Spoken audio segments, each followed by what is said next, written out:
Alors, Charlotte Flosso, je fais de la direction artistique de projets événementiels depuis quelques années. Mon background réel, il vient de la mode. Éric Fantou, qui est le créateur de la foire Photo Off, a fait appel à moi il y a 4 ans, je crois, pour mener la direction artistique de l'événement.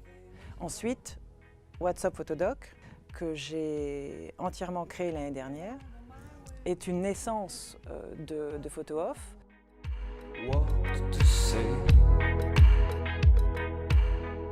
L'année dernière, donc, cette première édition a été une édition de lancement qui nous a permis vraiment d'asseoir un positionnement, sachant que nous sommes la seule foire sur la photographie documentaire.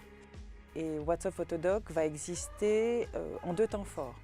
Un premier événement au mois de novembre, sous forme d'un parcours, et ensuite le second événement qui sera au mois d'avril, avec un salon in situ, à proprement parler, dans un nouvel espace qui est la Halle des Blancs-Manteaux, dans le 4e à Paris. La vraie différence entre une foire et un festival, l'avantage, je dirais, quand on est un collectionneur, quand on est un amateur, quand on veut vivre avec la photographie tout le temps, c'est qu'on peut l'acheter. Le fonctionnement de la foire, il est extrêmement simple.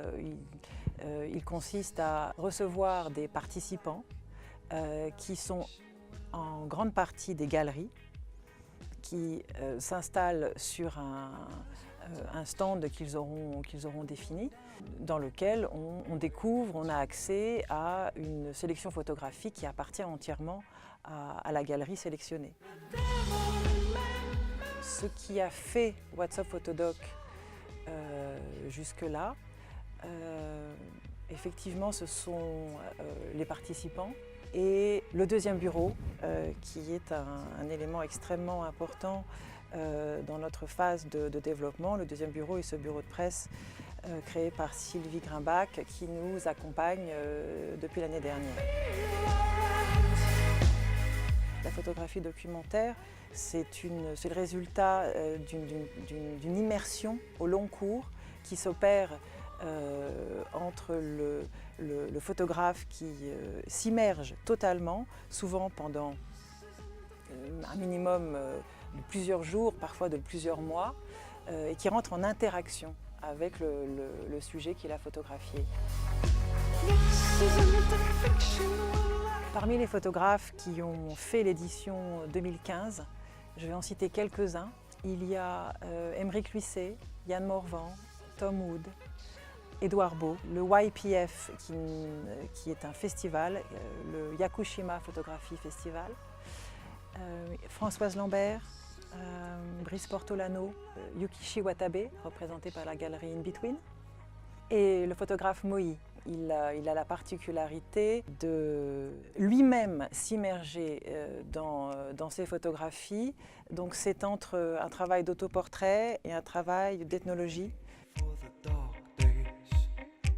J'aimerais vous parler de 2 vidéos que nous allons présenter cette année dans le cadre des films photographiques, qui est cette rubrique que nous avons lancée l'année dernière, film photographique documentaire. Il s'agit de Valérie Winkler, qui va présenter le film Peine, qu'elle a réalisé en 1991 dans un contexte de prison, d'emprisonnement, où elle accompagne une famille dans la difficile moment d'emprisonnement du père et les visites de la famille au parloir.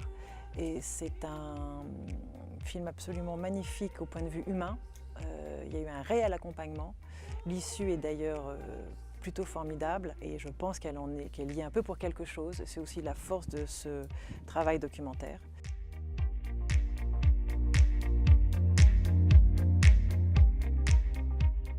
Nous allons aussi présenter dans cette rubrique des films photographiques le film de Aline Diepois et Thomas Gisolm qui s'appelle White, qui est un film réalisé sur une petite île du Pacifique liée à la montée des eaux.